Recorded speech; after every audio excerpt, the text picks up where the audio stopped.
And another Asian company that is following the trend to first list on the Australian Stock Exchange is Singapore-based international property investor and developer Aquaint Capital. For Aquaint Capital CEO Yang Po Tan, it's been a challenging, exciting and sometimes emotional path to a public listing, and she told me more about the company's float when it debuted on the ASX in Sydney. 3, 2, 1. So we're here down at the Australian Stock Exchange for the launch of Aquaint Capital on the share market today, and it's very exciting. I've got the CEO and founder of the company with me, Yang Po Tan. Yang Po Tan, thanks so much for your time today. Thanks so much for having me. So it's been a really exciting day. Congratulations on the listing. What's been the lead up like to this event? Well, in the beginning, we were very excited to list in Australia. However, it hasn't been absolutely smooth because apparently we were told there was some regulation change, so we need to adapt. But nevertheless, we are here now. That's the most important point. And now you've listed it 60 cents per share. Yep. So how much is that raised for the overall company? Actually, for cash, we are only raising 3 million. Effectively, it's just for the listing expenses as well as very little minimal operating expenses. We don't really need to raise a lot of money because we are listed on an asset test, meaning we are converting asset into shares. So we are very strong in our books, and a lot of our asset is cash flowing. So we don't really need a lot of cash. Okay, and do you have plans to list in your home country, the Singapore Stock Exchange, at some time? Yeah, our target plan is within about 3 years' time. We want to do a dual listing, either back in Singapore or Hong Kong.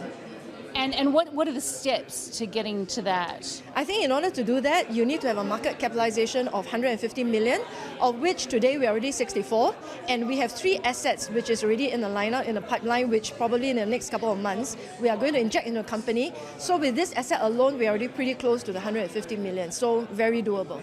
Okay, the property market is a very interesting area for investment.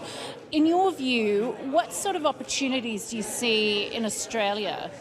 Australia is a very good country to invest in property, especially for Asians, because a lot of us send our children to Australia to study, or a lot of people like to retire here because of the lifestyle here as well. So it presents very good opportunity for us, for the investors globally as well. And also because right now the market has kind of like went down a little bit and starting to recover. So I think this is an excellent time to get into the Australian market. And around the region, where else are you looking for opportunities in terms of investment? We are actually looking at Japan, because there's a lot of exciting things that's developing right now. We are also looking at Thailand because they have kind of like stabilized the country with a new leader, and now they are going on the upswing. So we are looking at riding on that growth as well, and also potentially Singapore. And tell me a little bit about the journey for you as, you know, heading up this company. It's been a long journey to get here, as you said in your presentation. Yeah. It must be quite gratifying, but also humbling, and it's been a bit emotional for you as well. Yeah, actually we are in existence for about 4 years. We started literally from zero. However, what I'm always blessed with is a very team of dedicated people who work very, very hard. You know, whenever need arise, without a question, they will really step up, and that's what I'm always very grateful for. And it's emotional because I've people who passed on shortly, you know, started with us, and we were talking about listing the company.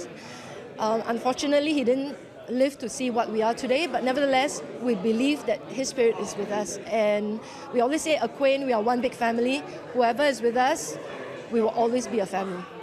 And, you know, I guess being a leader and having good staff, I mean, it's one thing to have dedication, but that comes from somewhere. That comes from the top down. What's your personal philosophy as a business leader?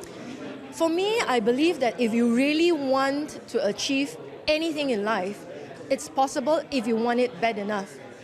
But having said that, you need to surround yourself with good people, because I always believe you can never build a company with just one person, because you really need a very good team. So in other words, while we drive our people very hard, we make sure we take care of them as well, because if you don't take care of them, if it's just work all the time, people won't stay, you know. But if you know how to take care of them, they know they're appreciated, they will go a long way with you. So while we drive people hard, we also take care and make sure they feel loved and cared for as part. That's why we say we are a family.